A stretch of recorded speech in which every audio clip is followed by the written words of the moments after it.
বাঁশ দিয়ে তৈরি সাঁকোর অনেক অংশে পাটাতন ভেঙে গেছে, তবুও ঝুঁকি নিয়ে চলাচল করছে মানুষ, পারাপার হচ্ছে যানবাহন।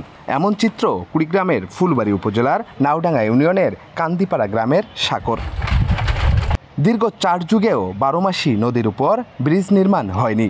ঝুঁকিপূর্ণ বাঁশের সাঁকোটি থেকে পড়ে অহরহ ঘটছে দুর্ঘটনা। তারপরেও কৃষিপণ্য আনা নেয়া সহ জীবনের ঝুঁকি নিয়ে চলাচল করছে কোমলমতি শিক্ষার্থীরাও। বন্যার সময় অনেক লোক এই নদীতে পড়ে যায়, বুঝছেন, চাঙড়া ভাঙে পড়ে যায়। অনেক সময় দেখা যায় যে অনেক লোক আসে ব্রিজ হবে বলে অনেক চলে যেতে এইভাবে, কিন্তু ব্রিজ তো হয় না।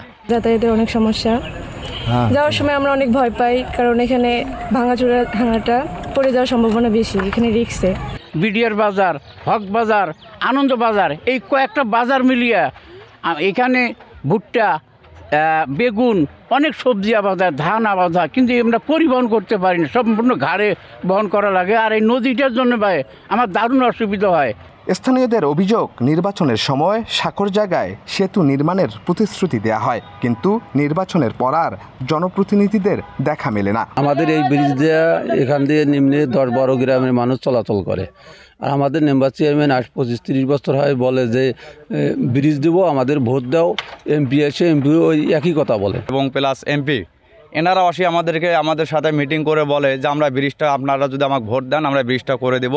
প্লাস কিন্তু ব্রিজটা হচ্ছে না। অনেকবার এইভাবে আমাদেরকে ঠকাই গেছে। অবহেলিত এলাকা, এই যে হাংলার ব্রিজটা, এই ব্রিজটা মনে করেন যে এর আগেও 2বার মোটরসাইকেল পড়ে যায়, একটা লোকের হাত পা ভাঙে গেছে, আর একটা লোকের খুব ক্রিটিক্যালি অবস্থা ছিল। কিন্তু আমরা চাচ্ছি যে আমাদের ব্রিজটা দ্রুত আমাদেরকে দেওয়ার জন্য আমরা অনুরোধ করছি। আমাদের এই ব্রিজটা আমাদের খুব প্রাপ্য। ব্রিজ নির্মাণে বিভিন্ন জায়গায় যোগাযোগ করে সাড়া মেলেনি। এলাকাবাসীর উদ্যোগে সাঁকোটি মেরামত করে যাতায়াত সচল রাখা হয় বলে জানান এই জনপ্রতিনিধি। আমি প্রতিবারই চেয়ারম্যান হলেই আমি আমার প্রশাসনের কাছে, ডিসি সাহেবের কাছে, টিওনোর কাছে, ইঞ্জিনিয়ার সাহেবের কাছে, ঢাকায় চিফ ইঞ্জিনিয়ারের কাছে আমি যোগাযোগ করেছি, আমি চিঠি দিয়েছি, কিন্তু আজ অবধি এই বৃষ্টি হচ্ছে না। এদিকে সাঁকোর জায়গায় ব্রিজ নির্মাণের সম্ভাব্যতা যাচাই ও প্রস্তাবনা পাঠানোর কথা জানায় স্থানীয় সরকার ও প্রকৌশল অধিদপ্তরের এক কর্মকর্তা। GRRIP প্রজেক্টের আওতায় আমরা ফুলবাড়িতে 5টি ব্রিজের আমরা অ্যাপ্রাইজাল ফরম্যাট প্রেরণ করে আমরা ড্রয়িং ডিজাইন ভেটিং করে ওটা চূড়ান্ত করেছি। এবং আমরা গোরখমণ্ডল, তারপরে 12 মাসিয়া নদীর পর যে 100 মিটার অ্যাবভ ব্রিজ আছে সেটার মরফোলজিক্যাল সার্ভে সমাপ্ত হয়েছে। আমরা অচিরেই এটা টেন্ডার আহ্বান করব। জনদুর্ভোগ নিরসনে দ্রুত বাঁশের সাঁকোর জায়গায় সেতু দেখতে চান কুড়িগ্রামের ফুলবাড়িবাসী।